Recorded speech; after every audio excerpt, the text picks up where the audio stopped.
पुरानी पेंशन की बहाली के मुद्दे पर आंदोलित सरकारी कर्मचारियों ने अपने व्यापक आंदोलन के जरिए जहां प्रधानमंत्री नरेंद्र मोदी और एनडीए के घटक दलों की टेंशन को बढ़ा रखा है, तो वहीं दूसरी तरफ पुरानी पेंशन की बहाली के मुद्दे पर आंदोलित सरकारी कर्मचारियों का एंटी इनकम्बेंसी का माहौल और ओपीएस फैक्टर अब जबरदस्त तरीके से रंग लाता हुआ भी दिख रहा है। और यही कारण है कि अब एनडीए के घटक दलों के हाथ पांव फूलने लगे हैं और इन्हीं बातों को ध्यान में रखते हुए प्रधानमंत्री नरेंद्र मोदी ने खुद मोर्चा संभाल लिया है। माना जा रहा है कि बिहार के विधानसभा चुनाव के मद्देनजर खुद प्रधानमंत्री नरेंद्र मोदी 10 से ज्यादा चुनावी रैली को संबोधित करेंगे और अपने हर चुनावी रैली में प्रधानमंत्री नरेंद्र मोदी सीधे तौर पर सौगातों की बौछार करेंगे, बिहार के विकास की बात करेंगे। यानी कि कुल मिलाकर के यह कि प्रधानमंत्री नरेंद्र मोदी ठीक उसी तर्ज पर यह काम करने वाले हैं जिस तरीके से मध्य प्रदेश में प्रधानमंत्री नरेंद्र मोदी ने सौगातों की बौछार करके पुरानी पेंशन की बहाली के मुद्दे पर आंदोलित सरकारी कर्मचारियों के आंदोलन के प्रभाव को कम किया था। ठीक उसी तर्ज पर प्रधानमंत्री नरेंद्र मोदी बिहार में भी अपना दांव चलने वाले हैं, तमाम तरह की सौगातों की बात करके अपना चुनावी माहौल बनाएंगे।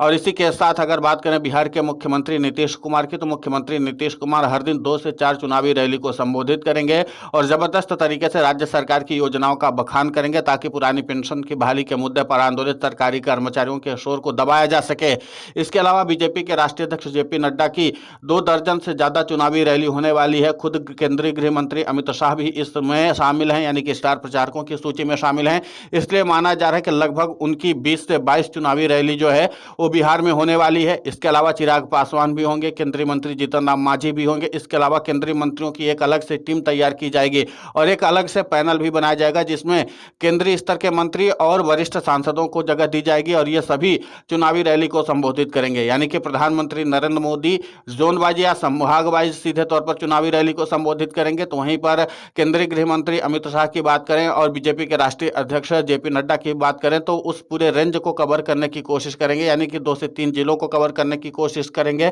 इसके अलावा केंद्रीय मंत्री चिराग पासवान की बात करें तो अपने फैक्टर वाली जगहों पर ही सिर्फ चुनावी रैली को संबोधित करेंगे, यानी कि जो उनकी बिरादरी से या उनके कास्ट से जुड़े हुए लोग हैं उनका जहां पर प्रभाव है वहां पर चुनावी रैली को संबोधित करेंगे। जीतन राम मांझी का भी इसी तरीके से इस्तेमाल किया जाएगा और वरिष्ठ सांसदों को भी उसी जगह पर भेजा जाएगा जो जिस बिरादरी से आता है, ताकि सीधे तौर पर जातीय समीकरण को भी साधा जा सके। तो यानी कुल मिलाकर के एनडीए ने जाति वाइज से लेकर के विकास वाइज तक हर तरीके की रणनीति बना रखी है और पुरानी पेंशन की बहाली के मुद्दे पर आंदोलित सरकारी कर्मचारियों को मध्य प्रदेश, राजस्थान और छत्तीसगढ़ जैसे चुनावी माहौल में एक बार फिर से फंसाने की कोशिश की जा रही है। आपको बता दें कि यही फैक्टर सीधे तौर पर हरियाणा और महाराष्ट्र में भी इस्तेमाल किया गया था और जिसके नाते से पुरानी पेंशन की बहाली के मुद्दे पर आंदोलित सरकारी कर्मचारियों को एक बार फिर से निराशा का सामना करना पड़ा था। लेकिन इस बार पुरानी पेंशन की बहाली के मुद्दे पर आंदोलित सरकारी कर्मचारियों ने भी व्यापक रणनीति बना ली है। लेकिन देखना महत्वपूर्ण होगा कि जिस तरीके से पुरानी पेंशन की बहाली के मुद्दे पर आंदोलित सरकारी कर्मचारियों ने अपनी व्यापक रणनीति बनाई है और उन सबके बीच में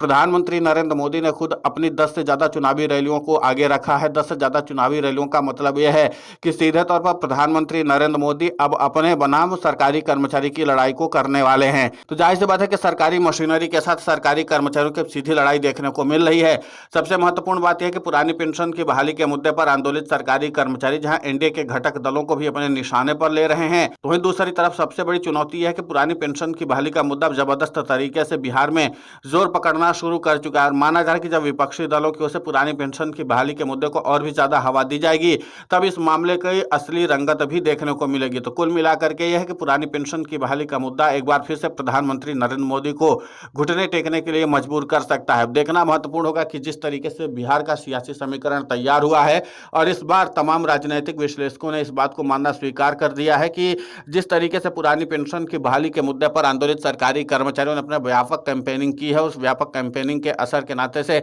एनडीए के खिलाफ जो माहौल बना है, इस तरीके से अगर सरकारी कर्मचारी काम करते रहते हैं तो बिहार में सरकारी कर्मचारी सत्ता परिवर्तन कर देंगे। इतना नहीं, एनडीए के घटक दलों को भी भारी नुकसान उठाना पड़ सकता है। अब महागठबंधन की ओर से पुरानी पेंशन की बहाली के मुद्दे को लेकर के हामी तो भरी गई है, चुनावी मैनिफेस्टो में भी शामिल करने की बात कही गई है, लेकिन अभी तक महागठबंधन के किसी बड़े नेता की ओर से इस पूरे मामले को लेकर के कोई वक्तव्य नहीं आया है कि वो पुरानी पेंशन की बहाली के मुद्दे को लेकर के क्या सोचते हैं। अभी तक दबी जुबान ही पुरानी पेंशन की बहाली के मुद्दे को लेकर के महागठबंधन के नेताओं ने कहा है। अब ये देखना महत्वपूर्ण होगा कि बिहार के विधानसभा चुनाव में सरकारी कर्मचारियों का इस वोट बैंक को किस तरीके से इस्तेमाल करता है महागठबंधन, क्योंकि जाहिर सी बात है कि तेजस्वी यादव तो सरकारी कर्मचारियों के मुद्दे को लेकर के संवेदनशील नजर आ रहे हैं। और इतना ही नहीं, पुरानी पेंशन की बहाली के मुद्दे पर आंदोलित सरकारी कर्मचारियों के प्रभाव को और भी ज्यादा बढ़ाने के लिए और अपनी स्थिति को मजबूत करने के लिए हर एक घर में सरकारी नौकरी की भी बात उन्होंने कह दी है। और इसके नाते से एनडीए के घटक दल लगातार तेजस्वी यादव को निशाने पर ले रहे हैं और तमाम तरह के व्यंग भी कस रहे हैं। बावजूद इसके तेजस्वी यादव पूरी तटस्थता के साथ इस पूरे मामले पर काम कर रहे हैं। अब सरकारी कर्मचारियों का फैक्टर कितना ज्यादा यहाँ पर महागठबंधन के लिए वरदान साबित होता है, ये तो आने वाले वक्त में पता चलेगा। लेकिन इतना तो तय है कि पुरानी पेंशन की बहाली के मुद्दे को लेकर के सरकारी कर्मचारियों ने जबरदस्त तरीके से समीकरण तैयार कर दिया है। और वही कारण है कि प्रधानमंत्री नरेंद्र मोदी से लेकर के बीजेपी के शीर्ष नेता जो हैं और एनडीए के घटक दल के जो नेता हैं, उन्होंने भी अब अपनी एड़ी चोटी का दम लगा दिया। तो यानी कुल मिलाकर के यह है कि अब संघर्ष जबरदस्त तरीके से दिखने वाला है। बिहार का विधानसभा चुनाव जो है वो किसी भी हाल में पुरानी पेंशन की बहाली के मुद्दे पर आंदोलित सरकारी कर्मचारी जीतना चाहते हैं, क्योंकि जाहिर सी बात है कि उनको अपनी पुरानी पेंशन चाहिए और उसके लिए सरकारी कर्मचारी शक्ति प्रदर्शन से लेकर के अपने कैंपेनिंग अभियान को जबरदस्त तरीके से मजबूत करने में जुटे हुए हैं। और सरकारी कर्मचारियों का यह फैक्टर कितना ज्यादा अहम साबित होगा, ये तो बिहार के विधानसभा चुनाव के रिजल्ट आने के बाद ही पता चलेगा। लेकिन इतना तय है कि अगर सरकारी कर्मचारियों ने इसी तरीके की रणनीति पर काम किया, जिस तरीके से गलती महाराष्ट्र और हरियाणा के सरकारी कर्मचारियों ने की थी, उस गलती को अगर इन्होंने नहीं दोहराया और अपने कैंपेनिंग को चुनाव के सीजन में मजबूत किया, तो फिर जाहिर सी बात है कि पुरानी पेंशन की बहाली का मुद्दा एक बार फिर से केंद्र की नरेंद्र मोदी सरकार के साथ साथ राज्य की एनडीए सरकार के लिए भी बहुत बड़ा सबक बन सकता है। जिस तरीके से झारखंड और हिमाचल प्रदेश के साथ कर्नाटक में भी सरकारी कर्मचारियों ने सत्ता परिवर्तन करके दिखा था और हालिया वक्त में सरकारी कर्मचारियों को जो पुरानी पेंशन की बहाली के मुद्दे पर जीत मिली थी वो राज्य था तेलंगाना। हालांकि वहां पर भी पुरानी पेंशन की बहाली नहीं हुई है, लेकिन कांग्रेस पुरानी पेंशन की बहाली के मुद्दे को लेकर के थोड़ा संजीदा नजर आ रही है। अब ऐसे में देखना दिलचस्प होगा कि सरकारी कर्मचारियों का फैक्टर और जादू कितना चलता है। लेकिन इतना तय है कि प्रधानमंत्री नरेंद्र मोदी ने सरकारी कर्मचारियों के प्रभाव को कहीं से भी हल्के में नहीं लिया है और इसीलिए अपनी चुनावी रैली को ठीक उसी तर्ज पर स्थापित किया है जिस तरीके से मध्य प्रदेश और राजस्थान और छत्तीसगढ़ में स्थापित किया था। अब देखना ये होगा कि प्रधानमंत्री नरेंद्र मोदी के सौगातों का जादू कितना चलता है बिहार में, या फिर सरकारी कर्मचारियों का ओपीएस फैक्टर